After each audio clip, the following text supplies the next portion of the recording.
गुलेनबरी syndrome बा GBS होची गोटे ऑटोइम्यून डिजीज माने आमर बॉडी रो ओन इम्यून सिस्टम आम बॉडी रो पेरिफेरल नर्व गुडा को अटैक करछि ताद्वारा कि आमर डिफरेंट लक्षण देखा जाउछि यथा आमर बड़ और हाथ में वीकनेस हवा एवं ता सहित आमर अति सीवियर होता है से आमर होल बॉडी वीकनेस हो पारे तेबे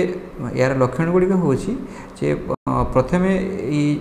माने डिजीजटा हवा आगुरी किसी सप्ताह मध्य आमर किसी आइदर गोटे किसी गैस्ट्रोएंटेराइटिस होता है कि अपर रेस्पिरेटरी ट्रैक्ट इन्फेक्शन होता है तापर आमर वीकनेसटा स्टार्ट हुए जनरली ये प्रथमे आमर लोअर लिम्ब स्टार्ट हुए और धीरे धीरे ऊपर आड़ को बढ़ी थाए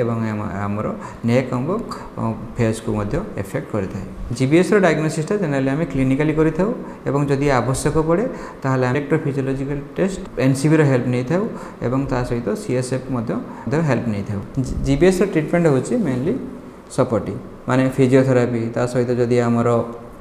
ब्लड प्रेशर प्रॉब्लम होची ताकू मेंटेन करवा ता सहित आमर जदि रेस्पिरेशन प्रॉब्लम है ताहले आम ताकू मेकानिकल वेंटिलेशन करवा एवं जदि आवश्यक है ताहले आम ताकू आईवीआईजी किंबा ता सहित किंबा ताकू आम प्लाज्मा फेरेसिस माने ब्लड एक्सचेंज करथाऊ।